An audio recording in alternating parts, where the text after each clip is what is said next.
Welcome to the Give and Go You don't have to podcast. say it like that. It makes you feel fun. Okay. It's playoff time. Mm-hmm. It's gonna be fun. Yeah. I'm so excited. Yeah. I feel like the first round usually, like, you're just getting into the flow of things. Yeah. There's a lot of basketball happening. There's so much basketball. But hopefully we get some good matchups. We'll see how it goes. But yeah. Yeah. There's something in me that just like stirs this time of year Yeah.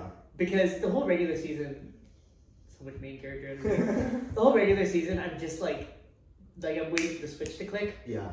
or the switch to flip, I guess. And then by the time we get here, it's like I can feel the juices flowing. You know, Yeah. I'm just excited to see things. Yeah, and I think even just like seeing people play basketball that really matters, like they would die for that. You Yeah. know? And that's what gets me going. Like even I think about the Thunder and the Grizzlies last year, and it was like the series was not even close, right? But I still remember it because like the Grizzlies actually fought it pretty hard, and that's what I remember of like. John Morant saying, "Oh, I swear we had it figured out," or something. Like, there's that irrational, like, confidence of like, I don't know, just like we're better than you, and you play a team, and you get more and more like familiar with them, but also annoyed with them, and like just different things. I don't know, it's a blast. So this year, unfortunately, my team will be on the outside looking in, but I'm still gonna really enjoy it, and it's gonna be a dogfight for some of these series. So yeah. Yeah. That's actually a perfect, what you just said, transition. Which, by the way, I completely forgot the Grizzlies played the Thunder last Yeah, I didn't even yeah. remember the Grizzlies were in the playoffs last Yeah, well, they were in the playoffs as like the 8 seed, but yeah. It's one of those things that, and this isn't what we plan to talk about, but when you think about like John Morant and his value, like I get that it's easy to look at him and a lot of stats will point to the fact that he's like regressed and washed and things, but there's still like some helpful NBA player in there last year. Mm-hmm. So I wonder.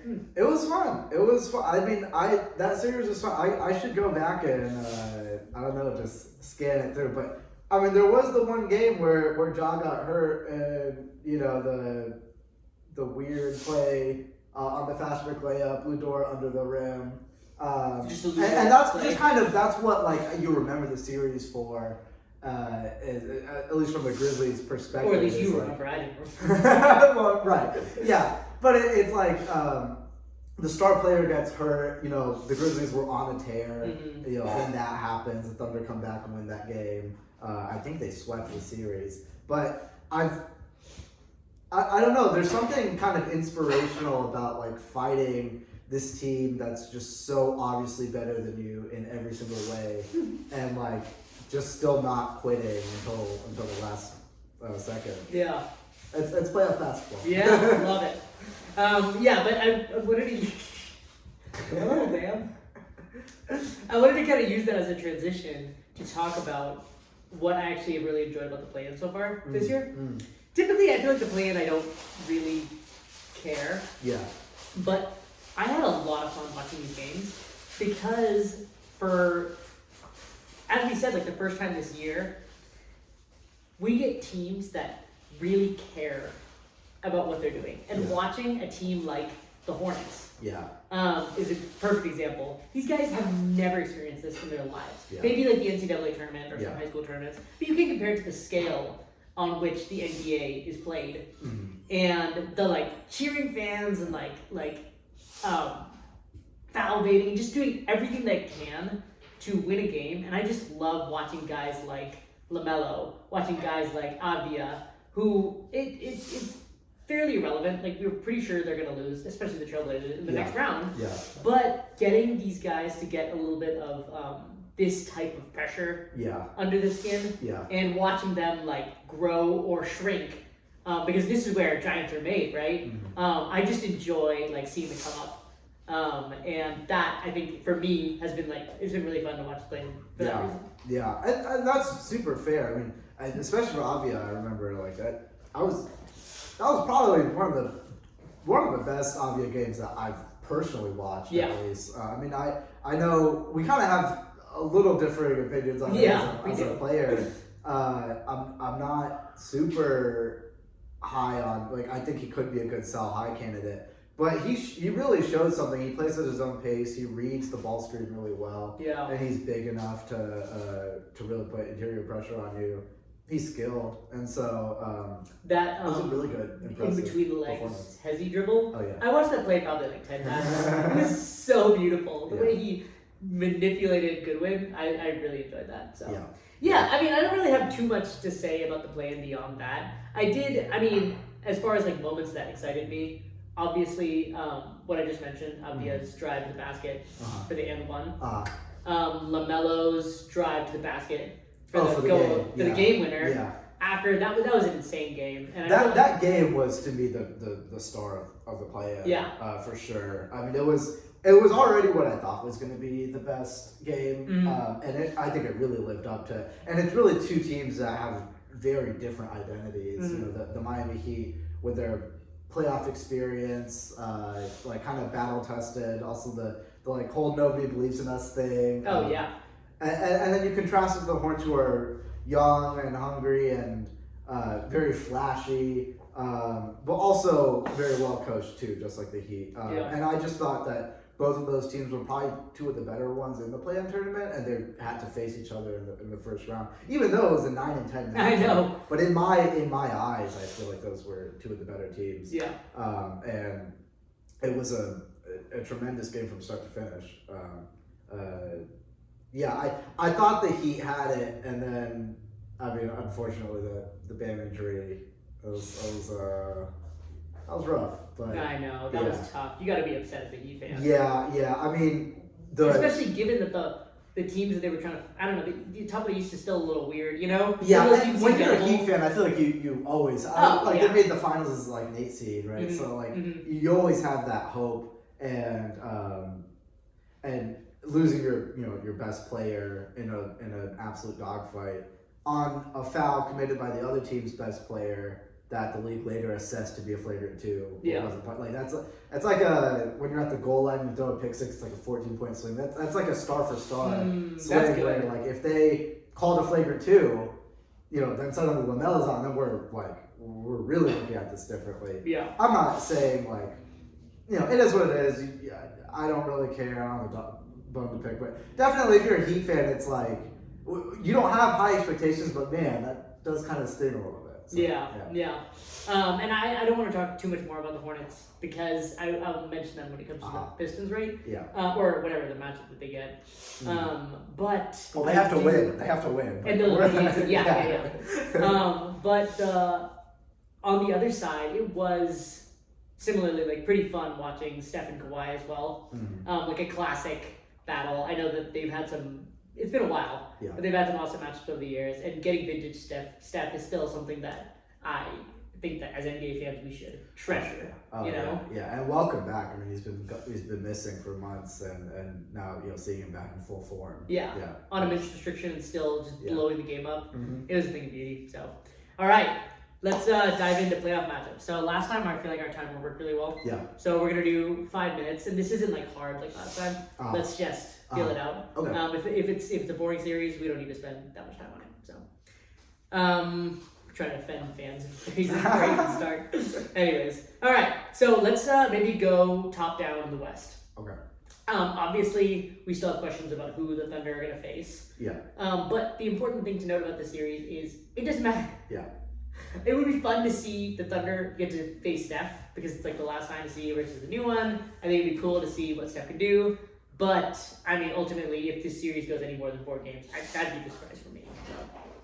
Yeah, no, for sure. I had Thunder in 4 versus whoever they face. And I'm trying to think, though, like, do I want to see Steph in a... I actually, like, it would make you sad kind of thing? Yeah, I don't actually think I want to. Like, just watching him get beat up. And look, he's used to tough defense. In fact, if anything, he might be ahead of the curve. Yeah. But...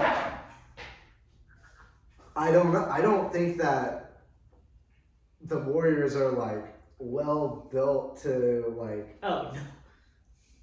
And when you think about a team like the Thunder, who can switch everything, who are just tenacious on every front, it's so physical. Yeah, I don't know maybe you try to get the mismatch if they switch and you get Chet on Steph. Obviously, Chet's a good defender, but that could be a mismatch. But like, Steph has to like be superhuman in a crazy way. Maybe out of respect, I give one game, but just watching like that series is going to physically take a toll on him, and I don't know.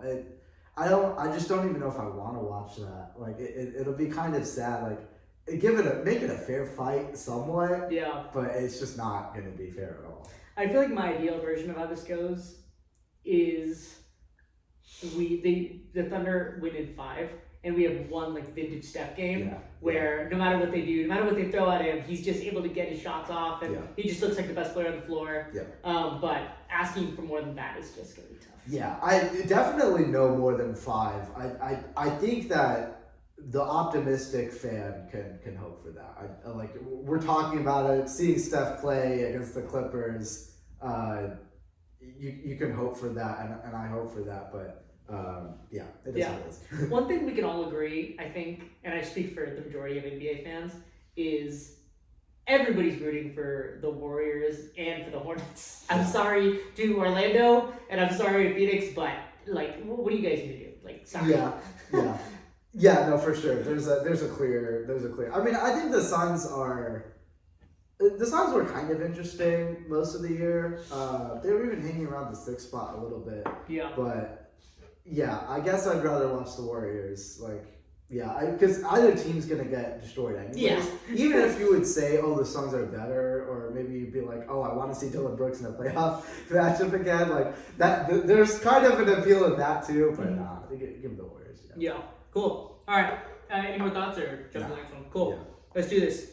We have the Spurs versus the Trailblazers. I'll let you lead this one off. Okay, yeah. This one I kind of had in the same boat. I don't know if you would have a different take, but I just don't think it matters. I think that the Spurs are going to destroy them in 4 games. And I don't even see a pathway for the Blazers to even get one, to be honest. I don't like. Yeah, they play transition well. They have at least a decent offensive engine, but it doesn't matter. It doesn't matter. One thing that I'm a little bit curious about in this series, I think that the Blazers actually have an underrated defense between Kamara, obviously Drew Holiday, and Donovan Clingan. You know, Clingan's good. Clingan's good. There's something real there. Yeah. So I do kind of want to see how the Spurs look in their first playoff test, you know? Yeah. So it's fun, but I'm kind of with you. Like, it's similar to the Thunder. Like, there's juggernauts in the West. Yeah. And it Suns, Schmuns, Trailblazers, whatever. I don't think it really mattered. Yeah. So. And I'm not saying I'm not a Spurs fan, but I don't want the Spurs to lose this. Like, this would be really. Talk about a surprise for the ages if the Blazers pull this one off. They're not going to. I don't want them to, because like the Spurs are not only good, but they're also untested. And so I want to see these guys in the playoff environment. And I guess them losing a series would be seeing them in the playoff environment, but man, that'd be kind of disappointing. It'd be very disappointing. Yeah. And honestly, like for Wemby's career, like I feel like it's something you talk about later. He needs to not get beaten by Donovan Clingan. Yeah. Which he's not going to. He's not going to disappoint us, you know. And I don't always feel confident about all NBA players, but this one, I'm very confident. Yeah. All right. Next up, let's talk about our first interesting one. Nuggets Wolves. Yeah. This one is interesting. I have Nuggets in 6 for this one.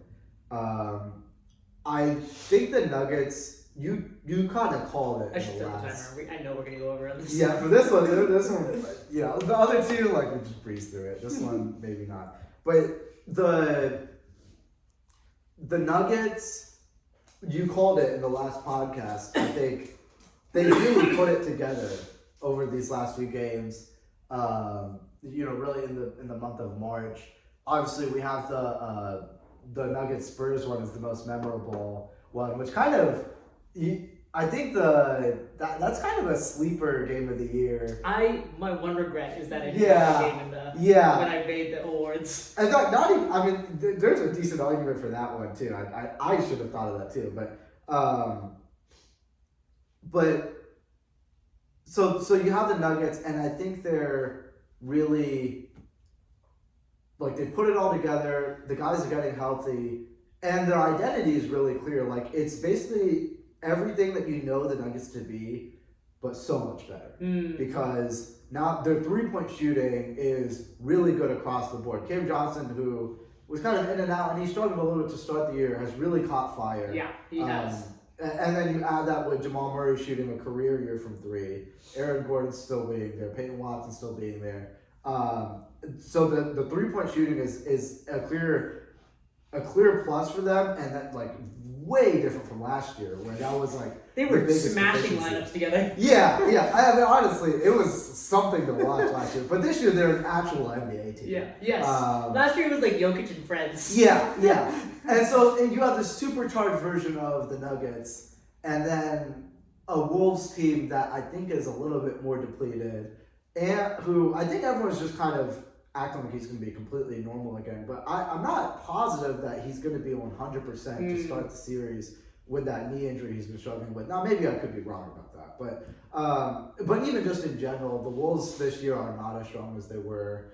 And it's also like it's a series that Jokic is very familiar with, and you just know they're going to figure something out. And so it's like the Nuggets on this side, like you can call it a rivalry, but the Nuggets are like reascending and the Wolves are kind of declining. Agreed. And so I was debating Nuggets in 5, but I went with Nuggets in 6. Okay, yeah. I like everything that you said.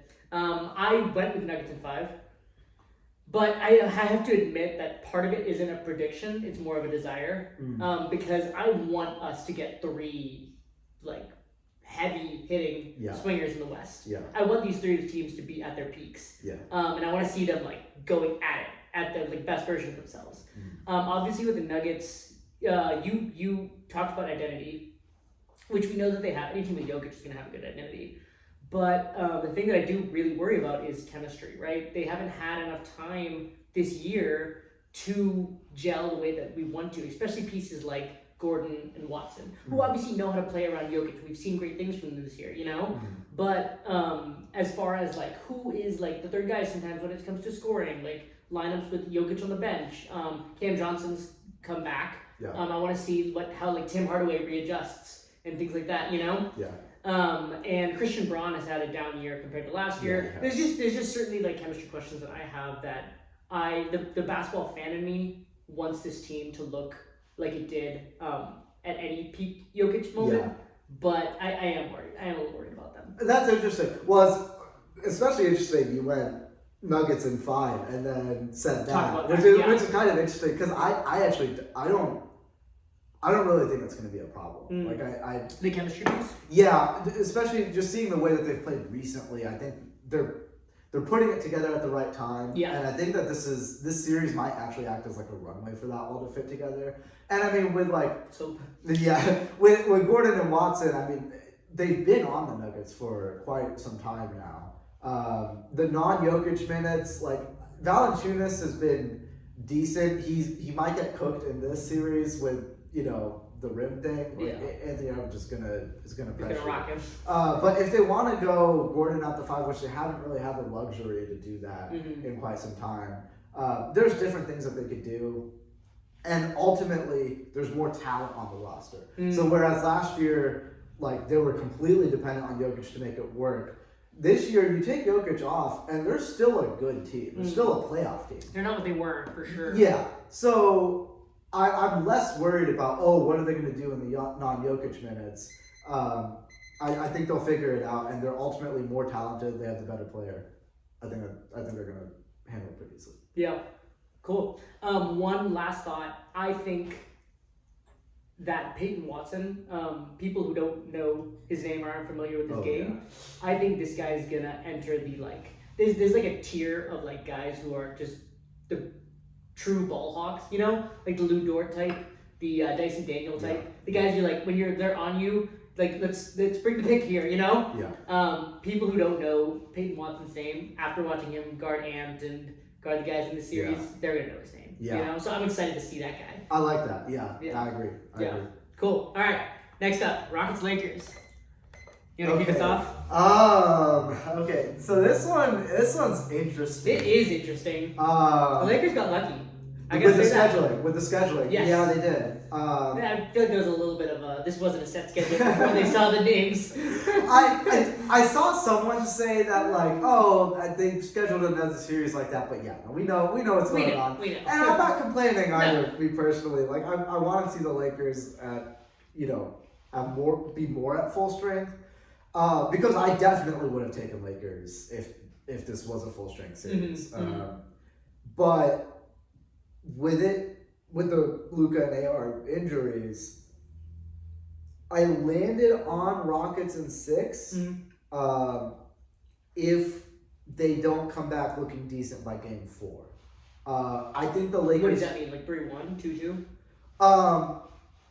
No, so if they don't come back like on game 4, and also it's not like Luka's like hobbling down the floor every time and he can't play defense. Yeah. I think they still get smoked in that case, but yeah. if they're actually healthy by game 4, we could have a different. We could have a different outcome. I see what you're saying. Yep. I think that the pathway for victory for the Lakers is LeBron gets you one of the first 3, and then once the other guys come back, which there's also like differing things. Like, what if Luka comes back but AR doesn't? And then suddenly you have LeBron in the second option role. Are there enough wing guys to kind of compensate for that? Yeah. But man, I give the Lakers way more of a chance. Like I think I saw the other day, I think the Lakers being like plus 400 to win the series, and I give the Lakers a sneaky chance at this one. And there's a couple reasons for that. One is, the documented Rocket struggles, recently, and they've readied the ship, and they've actually kind of, in their own way, done better over the last month. But I still have major questions about the coaching. We saw the Lakers, and this was fully healthy Lakers, but completely beat the brakes off the Rockets and just pick them apart. I think that it's ultimately about, can LeBron withstand and then toss him? Can you get enough ball pressure off of that? And we've seen, the Lakers actually have been one of the most interesting teams to watch. And I called this when all the injuries happened. I was like, we're going to see first option LeBron hoops, which is just it was so beautiful. I don't know what's going to happen, but man, watching those 3 games that LeBron had, it was just so beautiful watching me first option. And Luke Kennard came out of nowhere. A little bit of ball handling? Point guard Luke Kennard. I didn't know he had that in him, but he's out here. You knew he had that in him. He's out here getting double-doubles, assist double-doubles. that's can the Lakers scrounge enough to make that happen? I don't know. They played pretty good ball, even without. I think it's kind of a pipe dream to say that would hold up against the Rockets, though, and especially with the intensity. I could easily see the Rockets just blowing them out from an effort standpoint. And maybe LeBron gives it to you on the offensive side, but they're crashing the glass. They're getting 2 or 3 offensive rebounds every single time. Do the Lakers have that aspect to execute the game plan?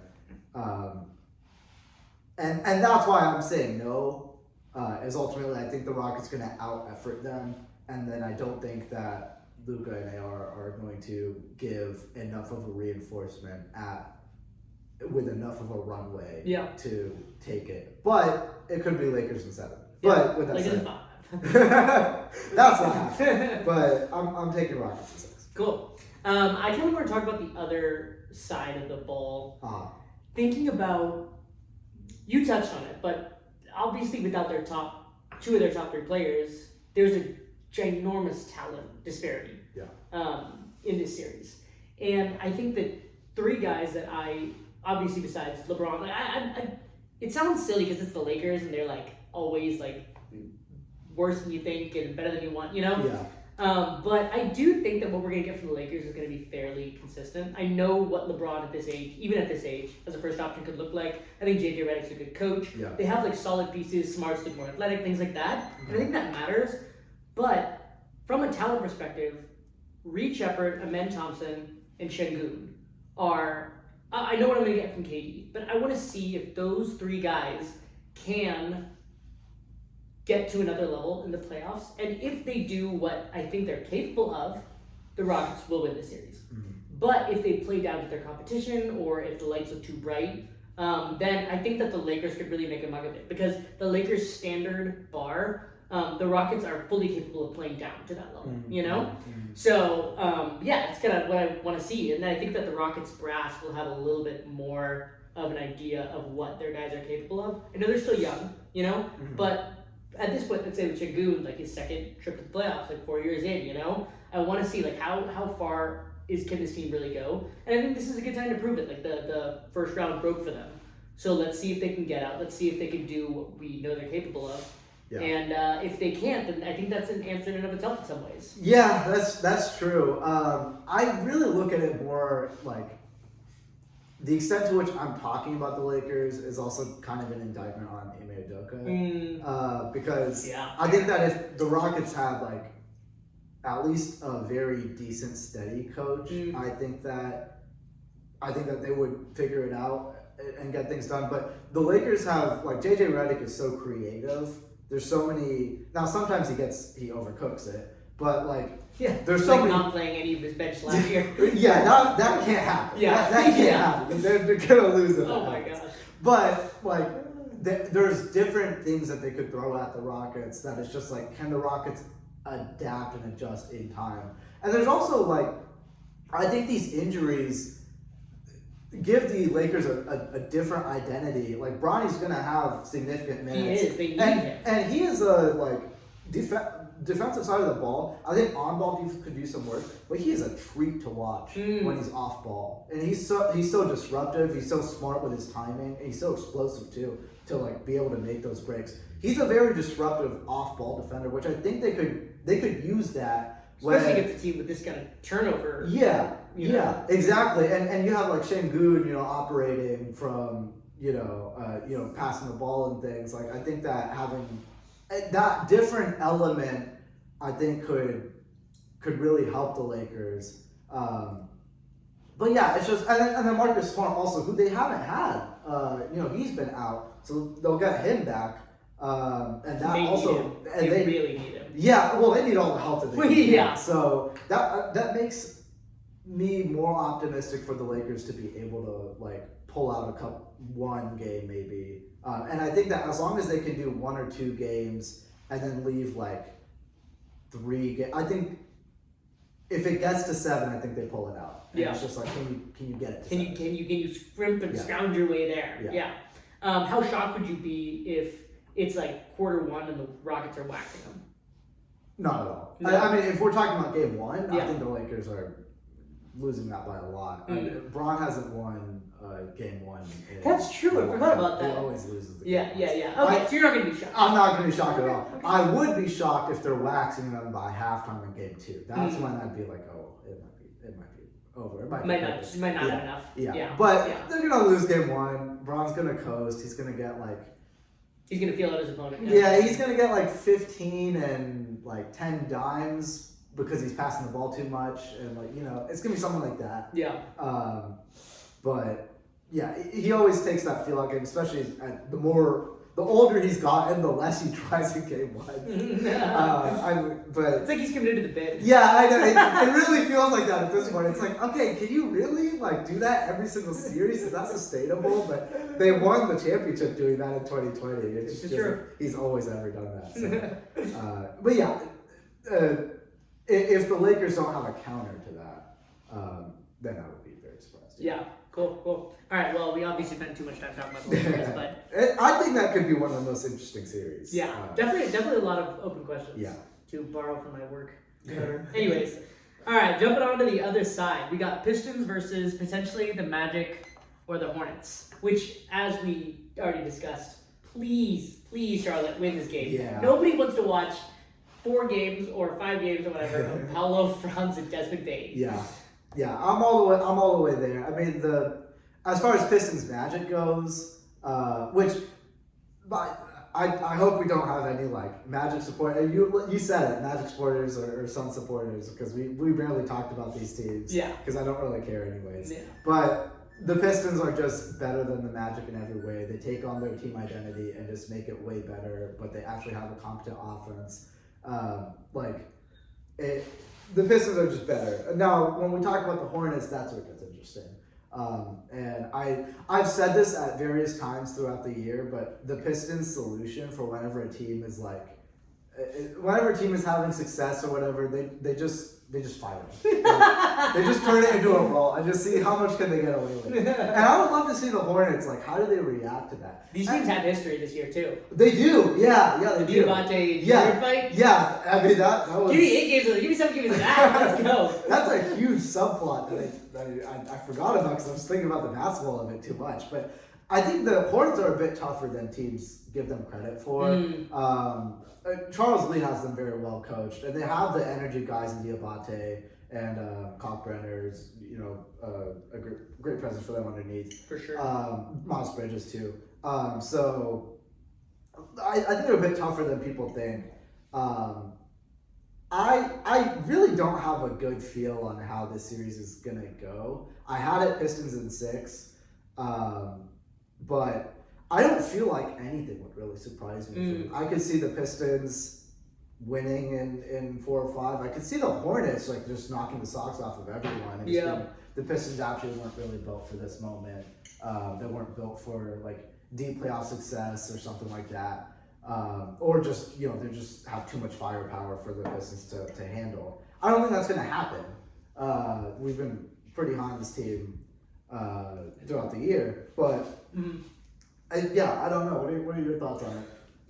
Man, honestly, I'm a little concerned about the Hornets. It's because over the last month or so, they have sneakily kind of dropped up a little bit compared to where they were when they started firing. No, I'm with you. Yeah, cylinders and put Diabate into the starting lineup. Yeah. And I think a lot of it has to do with Khan. Yeah. He's obviously started out the season really well, and he don't get me wrong, he's had an incredible season for a rookie. He shot the most threes, made the most threes of anyone in the NBA. Yeah. And I know he's a knockdown shooter, and I know that guy's in there. Yeah. But seeing him get benched in that last game, they needed him to make threes. They needed him to be that guy, to be the second, third best player on their team, even as a rookie. And the lights looked a little bright. He looked a little nervous, and I really I love him as a player, and I want him to get that confidence back. But sometimes, in your first round of the playoffs, it's no knock. A lot of great players, it happens to. But I'm worried that if he doesn't show up the way he has over the rest of this rookie year, I don't think that the Hornets have enough firepower, because a lot of their success comes from having 5 guys on the floor who can dribble, who can pass, and who can shoot. And even when you sub out Kobe White in for Khan, you lose size, you lose that crazy shooting threat, Yeah. So I got my eyes on it a little bit. Yeah. So yeah. Yeah, no, I agree with you. I think that the struggles were, interesting, because before the year I was that's kind of what I thought we would see more of out of Khan is struggling to be able to separate around teams that are game planning for you. And you can tell the Miami Heat did a great job and really for sure intentionally took Concacaf out of the game. But seeing a team play that physical defense, denying the ball, icing the ball screens, doing all that, and Khan doesn't work on ball very much anyways. It was a little too easy for the Heat to take him out of that game. And the few times that he did shake open, you can tell he was just a little bit flustered. He had to work for that. He had to work for the touches, and it kind of throws you off your rhythm as a shooter. Even if you do get it, even if you are open, your legs are a little bit more heavy, something like that.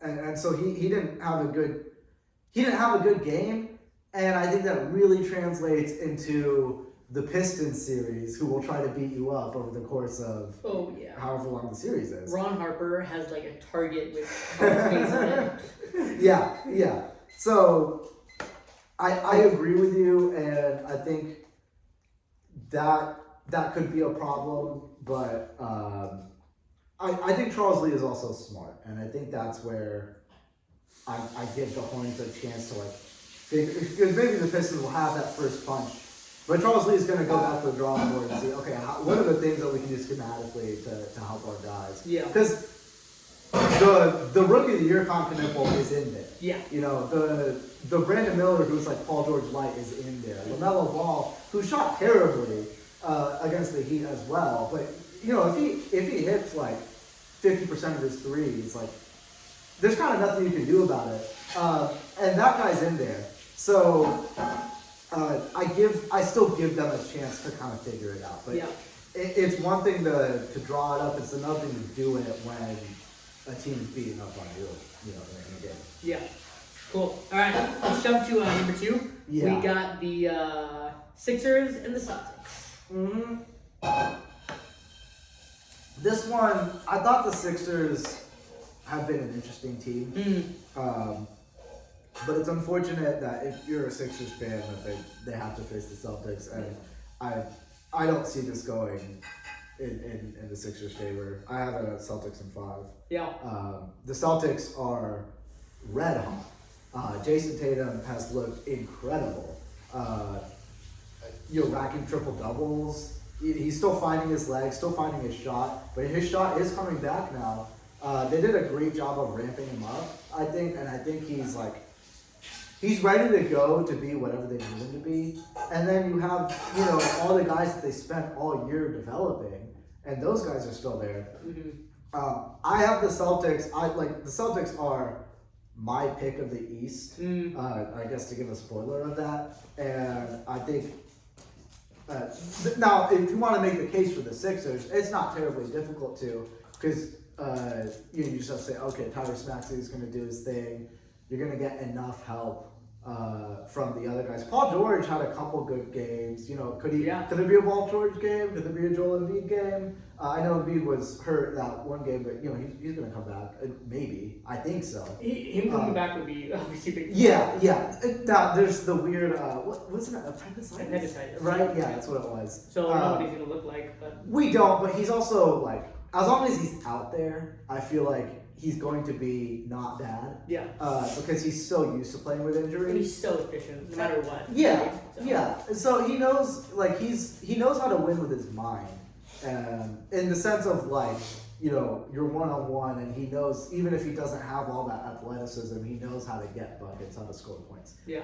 Old man Embiid. Yeah. So that's what makes the Sixers interesting, but I just think that the Celtics are cooking. They're absolutely cooking right now. And Yeah. I don't really the Sixers could be a good opponent against other teams, but I don't think they're gonna do much against the Celtics. Yeah. They just got an unlucky draw. They got who I think we both probably agree is the best team in the East. Yeah.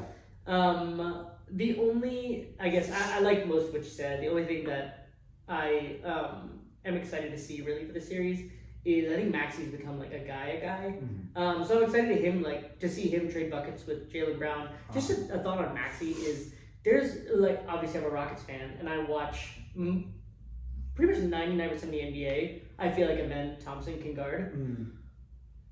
But sometimes when I watch him guarding Maxey, I'm like, Maxey might be faster than him. And that's crazy to say, but he can get what he wants against anyone. Yeah. And now that he's like developed a 3-point shot, it makes his drives even harder to guard, you know? Yeah. He's just so smart with the ball in his hand, and he's a real joy to watch. Mm-hmm. So I'm excited to see like a game or two with him and JB trading buckets. Yeah. But yeah, ultimately, if this series goes long, I'd be surprised. Yeah.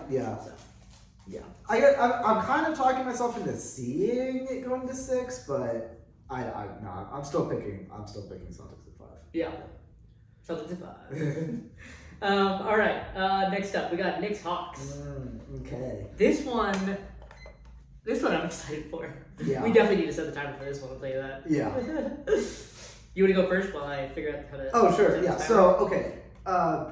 I mean, it's kind of interesting how we've seen it ramp up already. The New York City mayor. Yeah, I saw that. Yeah, and then Trae Young, who doesn't play for the Hawks, by the way. I wasn't 100% sure if Mamdani realized that or not because he didn't His mention PR team. Yeah, he didn't mention like acknowledging the fact that Trae Young doesn't play for the Hawks anymore. But he was just like, "Oh, blame Trae Young for." I don't even remember what it was. Something about Ticket sports. prices. Yeah, ticket prices. Yeah. But but it was more of a flippant like comment. So I'm not saying he did or didn't. Yeah. But then Trae Young also responded on Twitter, and it's like, you don't play for the Hawks. We know what team he's going to be rooting for, I think. But I thought that was kind of funny. Anyways, so the Hawks have been sneaky good. Yeah. I think throughout the year, and then especially, we can talk about, they didn't face anyone really that good in March, but they looked really good. You still have to win those games. And you have to win those games. Yeah. And Jalen Johnson looked incredible, exposing me for my take on him earlier this year. Like, I just didn't think he was like that at all. Nickeil Alexander-Walker has been incredible. Yeah. So they have the guys to make this difficult, and I'm really concerned about the Knicks. Because that 5-man lineup that should be really good of Brunson, Bridges, Cat, Anunoby, and who would their fifth be?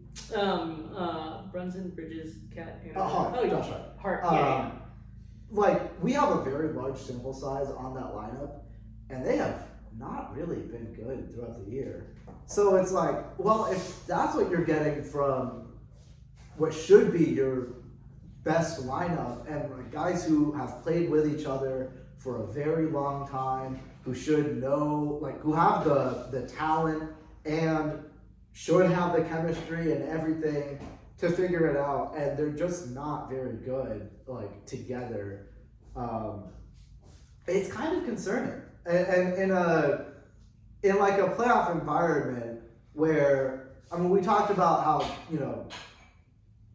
last year going deeper and deeper into the bench, but I don't know if this is going to be a series like that, because I don't think the Knicks actually like to play that way. As much as Mike Brown, maybe is trying to get them to influence them to play that way, I don't think that's really what they like, what they gravitate to. And I don't, the Hawks can run up and down, but they don't strike me as, really on the cusp of pushing the pace. And so if this game, now it could be like that, but if this game slows down, and it's just your 5 guys against our 5 guys, I don't know. Now they have Jalen Brunson, who is an absolute bucket, and that is what it is. But I'm concerned, I think the Knicks really could be in trouble for this one. I have it as Knicks in 7, because I think that they would pull out of Game 7. I think that Brunson is, say what you will, but he is very clutch. Yeah, he is. And even seeing the same guys, the same couple of guys, you do need to, he's so crafty, you do need to switch it up against him. And the later it goes in the series, and he's been playing against Dyson Daniels over and over again, he's been playing against Nickeil Alexander-Walker over and over again, I think he's gonna figure it out. Yeah. And he's just gonna have one of those games where it's he's doing his step backs, and he's getting to the line, and he's shooting his little turnaround fadeaways, and you just can't do very much about it. Yeah. So that's why I had the Knicks in 7, but I think this could be a really good series. Yeah, love it. I think this series is going to have some shades of last year's Knicks Pistons. The Hawks, while they've looked really good, and they have all the profiles of a team that actually can contend, I think that it's a year too early. Yeah. I think next year, guys like Jalen Johnson, Dyson Daniels, hopefully, fingers crossed, are going to get better. Nickeil Alexander-Walker is going to stay steady with his role with this team. Yeah. But I do think that you hit the nail on the head. A guy like Jalen Brunson, he knows how to break you down.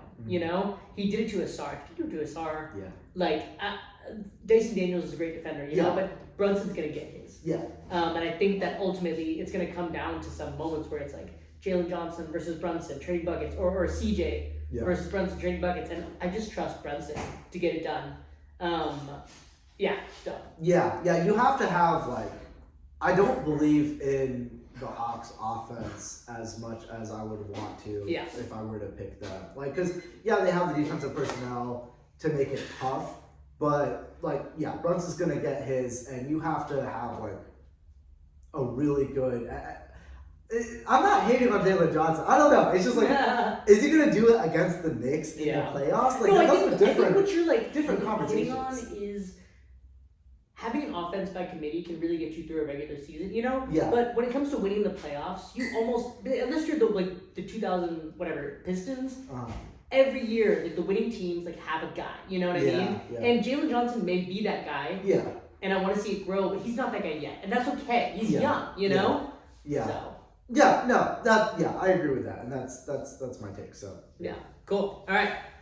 Let's jump into the next one. We have one last series. I don't expect to spend 5 minutes on this. Raptors Cavs. Yeah, I had been sneaky high on the Raptors. Like, I was like, oh, I think they're good, and I don't think it's not unsustainable. But no, I have the Cavs in 5. I don't. Yeah, the Cavs are just better. I mean, I don't know. I don't want to spend too much time on this. Yeah. But, the Raptors are kind of interesting. I don't even know if I would call it interesting. But Scotty Barnes is, he's gonna maybe get a game or something. But we talked about RJ Barrett and stuff and Brandon Ingram earlier in the year. But I have Cavs in 5. I know the whole thing has been Cavs are playoff chokers or whatever. But I think that some of the James Harden slander has been a little bit too much over the years. Maybe if it's James Harden in one game, sure. But James Harden in a series is actually still pretty decent. Yeah. And I remember, as long as he doesn't get to game 7. Yeah. He'll still be a really good player. Yeah. I remember the last really good James Harden performance I can remember is that time when he dropped 40 when he was with the Sixers against the Celtics. He was balling. He was balling. Yeah. He gets that guy's still in there. Yeah. And he doesn't even have to be that guy. I think Donovan Mitchell is also hated on a little bit too much in my opinion. I mean, I think he's an absolute bucket. And you're not asking for too much more than that to beat the Raptors. So no. The Raptors are a solid team, but they're not a team that it's I'm really scared to face them. I don't think that they're gonna expose any significant vulnerability. So Yeah, I mean, you pretty much said it. I think what's funny when I was thinking about this series and how it could go is the Raptors. I'm not talking about style of play or personnel, but they're basically the worst version of the Cavs. If you want to talk about a team that can't beat good teams, a team that is a solid regular season but may not perform in the playoffs, but I think the Cavs are just the better version of the Raptors that way, you know? And they just have more established players, more established stars. Yeah. I like the guys in their roles better. One thing that I am excited about for the Raptors, and this is definitely a new thing to this year, is Scotty Barnes to me is one of the top guys can guard literally anyone. I just like watching the guy play defense, you know? Yeah. So I'm excited to see how he matches up. First switching from Mobley to Mitchell to Al, I think he can do it all. Yeah. It's just fun to watch him go crazy on defense. I agree with that, and I wish that he could. I wish he had the luxury of saving all his energy for that side of the ball. Unfortunately, there's also the offensive side of the ball. Where he's also their best player. He's also their best player, and you wish he wasn't. Yeah. Because, he would be such a good number 2 and number 3. Can you imagine if you put him on some of these other Eastern teams? Oh, maybe? yeah. He would, he is a dream number 2 guy, in my opinion. Imagine Scotty Barnes on the Pistons. Oh my goodness. He would fit so good. It'd be beautiful. Yeah. It fit exactly into their identity, but unfortunately, he has to be the best player on offense too. Yeah. And, you're asking. He's also getting paid in max. This isn't gonna happen. Yeah, true. But you're asking Scotty Barnes to be LeBron James. Yeah. That happens to Toronto, not for. Yeah. Oh man. So yeah, I think we both think that the Cavs are for sure. I should have mentioned at the beginning of the podcast. Now that we've come to the end of predictions, that obviously for maybe some people who did the poll are watching the podcast, but we are doing the Give and Go Awards after this. So let's not. we didn't forget about it. But any other thoughts on the? Obviously, we'll get to finals predictions towards the end of our awards. Any other thoughts? Any other matchup notes you had? No notes that I had. I guess I would just ask you, like, what are you most excited to watch? Ooh, great question. I'm putting you on the spot here. Right? Yeah. I can tell you what I guess there's one or two that I'm very curious about because I want to see it. But as far as most excited to watch,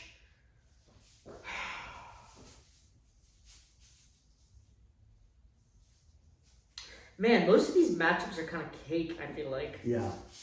Like there's not that much that's gonna really excite me. Yeah. I am really curious to watch how the Spurs look in their first playoff taste. You know, like I want to see Wembanyama destroy the Trailblazers. Yeah. That's what I want. You know. But as far as most excited, probably Knicks Hawks. Okay. But not because I think that either them are gonna like win the championship. I just think Yeah. it's gonna be the best series. Okay. Yeah. Yeah. Knicks Hawks Weak was- answer, but sorry. It was a close second, but I think for me, watching a KD LeBron duel for probably the last. I'm the Rockets fan. I'm going to enjoy it. I'm going to enjoy it. I don't know what's going to happen, and it might not turn out to be the best thing ever. But I just feel like there are the retirement rumors swirling around LeBron. With KD too, like. Who knows what his future holds? He was second in minutes this year. Yeah, which is wild. Especially considering his injury history in the last few years. Yeah, I mean he's still like an incredible player, but I'm excited to watch it. Like it's gonna be vintage all over again, and we'll enjoy whatever we get. We're gonna enjoy it. So man, I appreciate you saying that because we like blew right by two of the greatest three players of the last decade or whatever getting a chance to go at it again. It's the first time since the finals, you know? Like this is special. True. This is awesome. Yeah. So it's gonna be good, and I mean watching both of those guys in any playoff series is also like a real treat, and I love the way LeBron approaches the playoffs too, like just the whole chess match, and you can kind of see over the course of a series, like figuring out a vulnerability that they want to exploit. And it's just like that in every time. And then, Kevin Durant is just one of the most pure scorers to ever play the game. And he's still got it all these years later. He's still got it. Yeah. And so it'll be a treat. Yeah, great thing. That's definitely going to be something that we, as NBA fans, need to cherish. Yeah. So.